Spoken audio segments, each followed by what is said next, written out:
አንጋፋው ጋዜጠኛ ዘሪሁን ግርማ በስራ ላይ ያለ ድንገት ከዚህ ዓለም በሞት ተለየ። ለአገር ባለውለታው ጋዜጠኛ ዘሪሁን ግርማ የክብር ስንብት እጅግ አሳዛኝ፣ በጣም ልብ የምሰብር፣ ኢትዮጵያውያንን ያስደነገጠ አይቺ ህይወት ዛሬ በኢትዮጵያ የቱሪዝም ዘርፍ ላይ ትልቅ አሻራ ያሳረፈ ብርቱና አንጋፋ ጋዜጠኛን በድንገት ተነጥቀናል።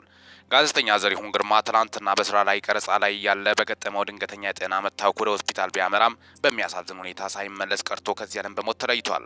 ስለ ጋዜጠኛ ዘሪሁን ግርማ የሙያ ጉዞ በዛሚ 90.7 ኤፍኤም በደቡብ ኤፍኤም 100.9 እና በኢትዮ ኤፍኤም 107.8 ራዲዮ ጣቢያዎች እንዲሁም በማህበራዊ ሚዲያ የኢትዮጵያን ባህል ቱሪዝምና የሆስፒታሊቲ ዘርፍ በማስተዋወቅ ረገድ ግንባር ቀደም ተጠቃሽ ነበር።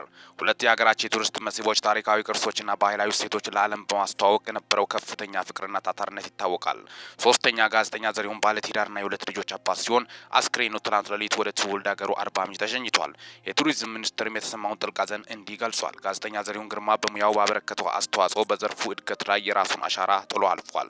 በዚህ አስቸጋሪ ወቅት ለቤተሰቦቹ፣ ለወዳጅ ዘመዶቹ እንዲሁም ለስራ ባልደረቦቹ መጽናናቱን እንመኛለን። እኛም በጣም ልብ ከሚዲያችን ሰባሪ መረጃ ስለሰማን ለቤተሰቦቹና ለወዳጅ ዘመዶቹ መጽናናትን እንመኛለን። ሚኪታ ቦረንፎን ሰብስክራይብ በማድረግ ወቅታዊና አጫጭር መረጃ አገኘው። ሰላም ቆዩልኝ።